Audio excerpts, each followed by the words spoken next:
La stabilité en Méditerranée passe par notre capacité à résoudre sur le plan politique la situation libyenne. Et elle nous pousse, dans un deuxième temps, à créer un cadre pacifié de coopération en Méditerranée orientale. C'est ce pourquoi, d'ailleurs, la France est intervenue l'été dernier pour éviter tout hégémonisme dans cette zone. Et je me félicite que nous ayons ensuite pu avoir une mobilisation européenne traduite dans les conclusions d'octobre dernier, permettant de mettre une pression conjointe sur les actions unilatérales que nous avions pu constater, en particulier de la part de la Turquie. Et enfin, nous allons structurer cette action par la poursuite de notre initiative libanaise, à la fois sur le plan de l'aide et du soutien humanitaire onusien, comme nous l'avons fait la semaine dernière, et d'une pression politique amie. Tout ça passe par la capacité collective à réarticuler une politique méditerranéenne qui soit une politique de coopération, coopération en matière énergétique, en matière de circulation, refus de toute forme d'hégémonie et stabilité politique.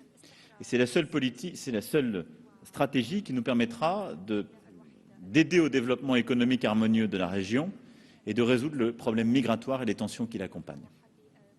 يعني اهتمامكم بهذا الأمر أمر يعني وكأننا يعني نقدم وكأننا لا نحترم الناس أو إن إحنا ما بنحبش مجتمعاتنا أو إن إحنا ناس قادة يعني عنيفين شرسين مستبدين والحقيقة هذا أمر لا يليق مش لا يليق أن أنتوا تتكلموا فيه لا يليق أن أنتوا تقدمونا بيه لا يليق أن أنتوا تقدموا الدولة المصرية بكل ما تفعله من أجل شعبها وأجل استقرار المنطقة على أن هي نظام مستبد مهم أوي إن إحنا وإحنا بنعبر عن رأينا إن إحنا ما نقولش من أجل القيم الإنسانية تنتهك قيم دينية المرتبة بتاعت القيم الدينية أعلى كتير من القيم الإنسانية.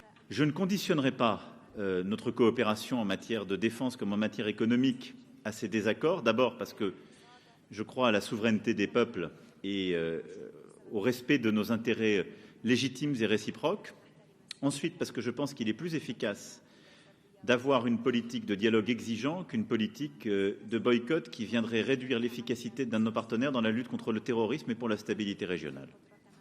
Donc je vous réponds très franchement, je pense que faire un tel conditionnement ne ferait pas avancer une seule seconde les sujets que nous portons parce qu'il romprait la discussion sur ces derniers et conditionnerait plutôt à fragiliser un de nos partenaires dans la lutte contre le terrorisme et pour la stabilité dans la région.